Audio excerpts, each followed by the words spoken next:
Hello दोस्तों, कैसे हो? आपका स्वागत है त्रिपाण स्टडी सेंटर में। आज जो हम करने जा रहे हैं ज्योग्राफी के चैप्टर, यानी ज्योग्राफी जो भूगोल है, ये अत्यंत महत्वपूर्ण चैप्टर होने वाला है, क्योंकि इसमें हम भूगोल के विषय में बहुत ही विस्तार पूर्वक चर्चा करेंगे। चलिए देखते हैं हमारा आज टॉपिक क्या है। सतत पोषणीय विकास, देखिए काफ़ी महत्वपूर्ण है। सतत पोषणीय विकास कहते हैं आज विश्व में बहुत ही उन्नति की है। मानव ने तकनीकी उन्नति और ऊर्जा संसाधनों के उपयोग की सहायता से बहुत से आविष्कार और खोज की है, जिससे उसका जीवन अधिक जो है आरामदायक हो गया है। आज हम तकनीकी खनिज पदार्थों और ऊर्जा के संसाधनों के जो है बगैर जीवन के विषय में सोच भी नहीं सकती। कहते हैं इसके बिना तो आज इंसान ने कल्पना भी खुद तक नहीं किया है।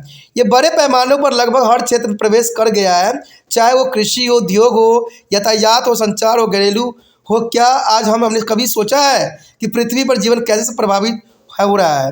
आज की स्थिति में हमारी परिस्थिति भी खतरे में है। कहते हैं लोग जितना टेक्नोलॉजी का इस्तेमाल करते जाएंगे, उतना ही जो है वो अपने जीवन को नष्ट करते जाएंगे, क्योंकि टेक्नोलॉजी एक ऐसा चीज़ है जो इंसानों को आलस्य में बदल देता है।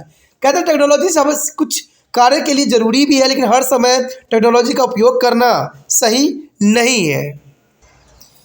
अगर हम इसी तरह से जो है इसका प्रयोग करते रहें तो कहते हैं अगले 100 वर्षों में अधिक खनिज और संसाधन समाप्त हो जाएंगे। साथ ही से जो परिवेश मंडल के चारों घटकों को भी खतरे में डाल देगा, और यह जलवायविक तंत्र या जल चक्र या पोषक चक्र और जैव विविधता। दिल्ली में अगर हम बात करें, दिल्ली में यमुना जल का उदाहरण लीजिए। हमने इसके जल को इस सीमा तक प्रदूषित कर दिया गया है कि इस जल में दिल्ली में बहुत ही कम जलीय जीवन पाए जाते हैं, और इस जल को साफ करने के बाद भी इसका उपयोग नहीं किया जा सकता। तो कहते हैं लोग सिर्फ जो है डिंगे हाँकते हैं, बड़े बड़े मंत्री लोग डिंगे हाँकते हैं कि हम लोग ने ये किया वो किया, लेकिन कहते हैं कुछ भी नहीं किया जाता। अगर इतना है तो दिल्ली में आपको पता है कि सरकार भी बहुत बेहतरीन बनी हुई है, लेकिन कहते हैं यमुना नदी का कोई भी उपाय नहीं किया गया। आज भी वहाँ पर जो है प्रदूषित यमुना जो है चिल्ला के बता रही कि मुझे इसे इतना प्रदूषण करने का किसका अधिकार था, किसने तुम्हें अधिकार दिया कि मुझे इतना पोल्यूशन कर दिया, और इसमें जो जीव जंतु पल रहे थे, जी रहे थे, उसको नष्ट कर दिया। तो ये बहुत बड़ी दुखदायक परिस्थिति है दिल्ली के लोगों के लिए। कहते हैं जैसे कंडीशन होगा वैसे ही जीवन यापन वो करेंगे। इसने पौधों और उनके उत्पादों को भी काफ़ी प्रभावित किया है। तब यह प्रश्न उठता है कि ऐसे जल का क्या फ़ायदा जिससे उपयोग नहीं किया जा सके। हालांकि यह नवीनीकरण योग्य है। यही हाल वायु, मृदा आदि का भी है।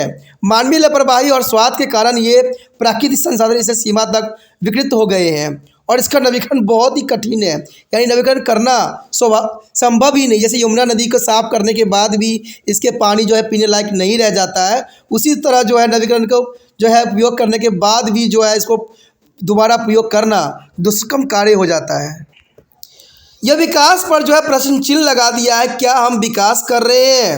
ये विकास नहीं है, अपने जीवन को हमने स्वयं ही नष्ट कर रहे हैं। यानी विकास पर यह बहुत बड़ा प्रश्न चिन्ह लगा दिया है। क्या इसका अर्थ यह है कि विश्व समुदाय के आगे विकास पर बिल्कुल ही पुण्य विराम लगा देना चाहिए? यह बिल्कुल ही संभव नहीं है। यह पहली पूरे विश्व को परेशान किए हुआ है, और इस महत्वपूर्ण समस्या को हल करने के जो है विवेकपूर्ण प्रयत्न किए भी गए हैं। संयुक्त राष्ट्र ने नौवों के तकनीकी प्रधानमंत्री अगर देखें तो ग्रे हैरलेम जो वुडलैंड की अध्यक्षता में एक सीमित गठित किया था, और इस कमीशन की संयुक्त राष्ट्र पर्यावरण और विकास आयोग यानी UNCED के रूप में जाना जाता है। इसे वुडलैंड कमीशन के नाम से भी जाना जाता है। कहते आयोग द्वारा तैयार की गई रिपोर्ट का शीर्षक था हमारी साझा भविष्य। देखिए यहाँ साझा भविष्य की बात कर रहे हैं, लेकिन साझा भविष्य किसी का भी नहीं है। आरंभ में विश्व में 2 समूहों में विभाजित था, एक विकसित और विकासशील देश, और इन्हें आपस में एक दूसरे पर जो है दोष आरोपण करना शुरू कर दिया।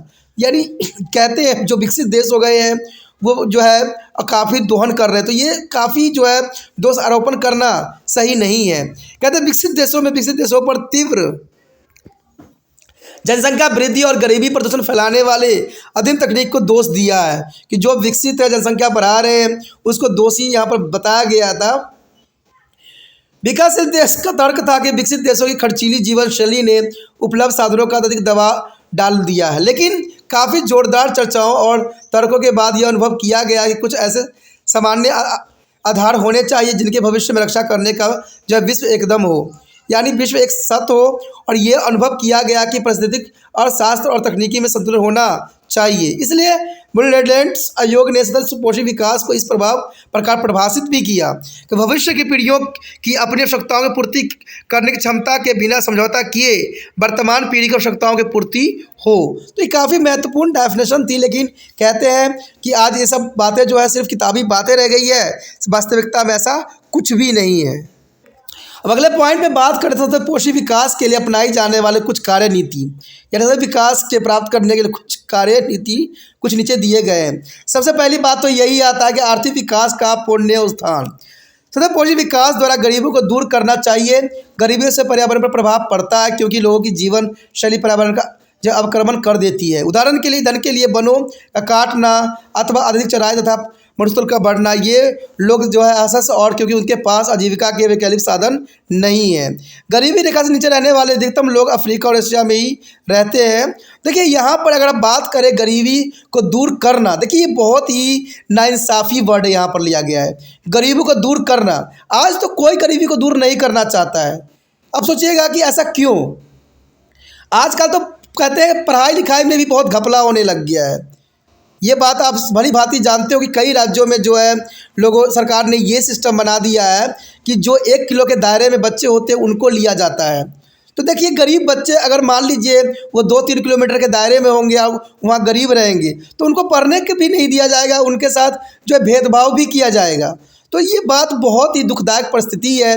कहते हैं ये बहुत ही आज के समय में गंदा मजाक है, और सबसे अधिक जो ये गंदा मजाक हो रहा है वो इंडिया में हो रहा है, और इंडिया में ही होना चाहिए। कहते हैं ना ये विश्व स्तर पर ऐसी बातें नहीं करना चाहिए, क्योंकि ज़रूरी बात यहाँ पर रह गया है कि गरीबों के साथ कहते हैं गरीब अगर लकड़ी जला रहा है तो गरीबी कहाँ से आ रही है, क्योंकि उनको सही शिक्षा नहीं मिल रहा है।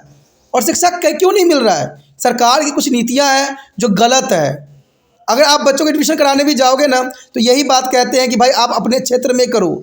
अरे भाई हम अपने क्षेत्र में क्यों करें? क्या आपका स्कूल जो बाकी क्षेत्र में क्या दूसरे बच्चों के लिए क्या हम एडमिशन नहीं करा सकते?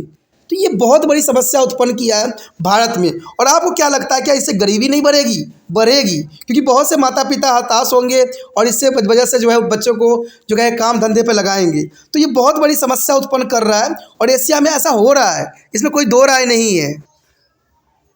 इन लोगों के कुछ विकल्प जैसे कार्यकुशलता, प्रशिक्षण, शिक्षा आदि देने के लिए प्रयत्न किए जाने चाहिए, ताकि अपनी आजीविका कमा सके और गरीबी से बाहर आ सके।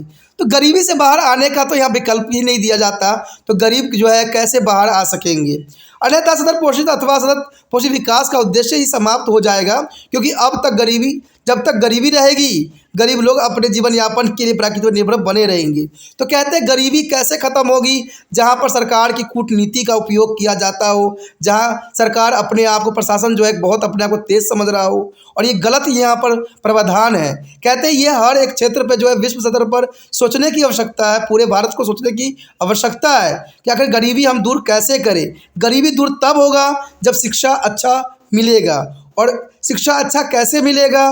तो ये शिक्षा के जो स्तर को बढ़ाना पड़ेगा। तो ये बहुत ज़रूरी है। अगर हम गरीबी अगर कम कर दे, गरीब जो लोगों को है शिक्षित कर दे, तो ऐसी समस्या जो है उत्पन्न ही नहीं होगा। जनसंख्या का सतत पोषित स्तर पर जो है सुनिश्चित करना। देखिए आज हमारे सामने सबसे बड़ी चुनौती जनसंख्या वृद्धि के अधिकतम दर को हल करना है, विशेषकर अफ्रीका, एशिया, दक्षिण एशिया और मध्य पूर्व में।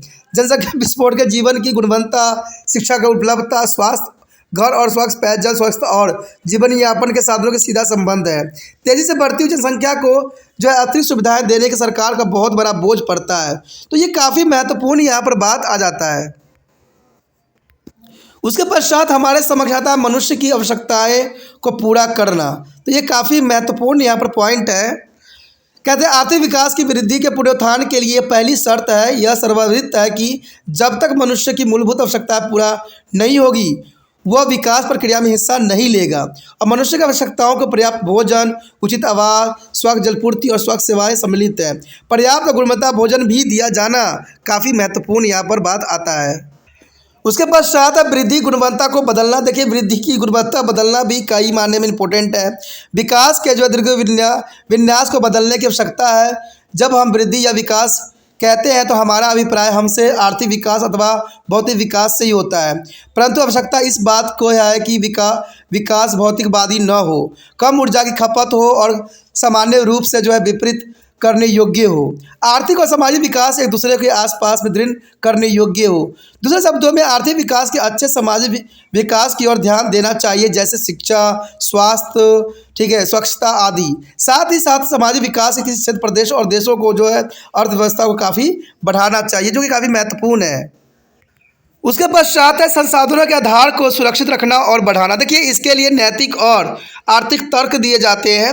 नैतिक तर्क यह है कि हमें अगली पीढ़ियों के लिए पोषण के लिए संसाधनों का संरक्षण करना चाहिए, और इसके साथ ही हमें आर्थिक तर्क को भी समझना चाहिए। आर्थिक तर्क यह है कि हम गरीब व्यक्तियों के पर्यावरण को बचाने के लिए गरीब रहने को नहीं कर सकते, यानी जो गरीब व्यक्ति है उनको लिए संसाधन देने की आवश्यकता है, और दूसरी ओर विकसित देशों में उपभोक्तावाद को चुनौती देने की आवश्यकता है। कहीं ना कहीं उदारीकरण, निजीकरण और वैश्वीकरण प्रक्रिया आम आदमी की मूलभूत आवश्यकताओं को पूरा करने में आई असमानता को दूर करना होगा। सबसे पोषण में चुनौतियों है यह है कि विकास को कम किए बगैर जीवन को अपने के लिए जो है संसाधनों की उपलब्धता बनाए रखते हुए कैसे संसाधनों को संरक्षित रख सकते हैं। तो ये काफ़ी महत्वपूर्ण है, संसाधन के आधार पर सुरक्षित रखना जो बढ़ावा देने के समान है, जो कि बहुत ज़रूरी भी है। उसके पश्चात है तकनीक का पुण्य अनुकूलन और जोखिम प्रबंधन। देखिए, ऊपर वर्णित 5 कार्यनीति का आश्रय तकनीकी की 2 मुख्य तरह से पुण्य अनुकूल से है। प्रथम जो है नवप्रवर्तन की क्षमता को विकासशील देशों में अत्यधिक बढ़ाना। द्वितीय, विकसित देशों के तकनीकों के हस्तांतरण के प्रयत्न करने चाहिए। इसलिए सभी प्रकार के जो है तकनीकी विकास में पर्यावरणीय कारकों को ध्यान में रखना अत्यंत महत्वपूर्ण है, और यह जोखिम प्रबंधन के प्रश्न से गहराई से जुड़ा हुआ है, जिससे पर्यावरणीय प्रभाव को असरदार तरीके से कम करना होता है, जो कि काफ़ी महत्वपूर्ण है। उसके पश्चात जो है 7वां पॉइंट, जो कि काफ़ी महत्वपूर्ण है, निर्णय लेने में पर्यावरण और अर्थव्यवस्था को मिलना। देखिए, निर्णय लेने में पर्यावरण और अर्थव्यवस्था को मिलना काफ़ी महत्वपूर्ण है। कहते हैं अर्थशास्त्र में परिस्थिति को एक दूसरे के जो है विरोधी नहीं मानना चाहिए, बल्कि एक दूसरे से संबंधित मानना चाहिए। सतत पोषित विकास के लिए अंतर्राष्ट्रीय संबंधों में अर्थशास्त्र और पारिस्थितिक का गठन आवश्यक है। तो ये काफ़ी महत्वपूर्ण 7 पॉइंट जो तो थे हमारे समक्ष, जो थे सतत पोषित विकास के अंतर्गत थे। तो देखा जाए तो कहते हैं इसमें जो है गरीब लोगों को आगे बढ़ाना सरकार की प्राथमिकता होनी चाहिए, और कहते हैं भेदभाव तो करना ही नहीं चाहिए, क्योंकि भेदभाव से जो होता है दूसरे गरीब लोगों को मौका नहीं मिल पाता है जो आगे बढ़ना चाहते हैं। तो ये चैप्टर कई मानने में बहुत महत्वपूर्ण था पर्यावरण के अंतर्गत, और पर्यावरण के बारे में हमने बहुत कुछ जाना और समझा, और एग्ज़ाम व्यू से भी ये चैप्टर काफ़ी महत्वपूर्ण है। अगर आपको अच्छा लगा तो लाइक से सब्सक्राइब जरूर कीजिए, जितना हो सके इस वीडियो को जो है अपने दोस्तों से शेयर कीजिए, ठीक है। कहते हैं अगर शेयर करना है तो इसके लिए आपको आसान तरीका है कि आपने क्या करना है, यूट्यूब से लिंक को कॉपी करना है और व्हाट्सअप स्टेटस पे कुछ समय के लिए लगा देना है। जो बच्चों को देखना होगा देखेंगे, जिनको लाभ उठाना है उठाएंगे। आपने अपना कर्तव्य पूरा किया, मैंने अपना कर्तव्य पूरा किया। कहते सब अपना कर्तव्य पूरा करेंगे तो कहते हैं जग कल्याण होना कोई बड़ी बात नहीं रह जाता है, ठीक है। पहली बार वीडियो देख रहे थे तो चैनल को सब्सक्राइब करके रख लीजिए, क्योंकि आपको पता है कि 8th क्लास से लेके जो है MA के कक्षा तक जो है यहाँ पर हर वीडियो उपलब्ध है, जो आपको समय समय पर मार्गदर्शन करता रहेगा।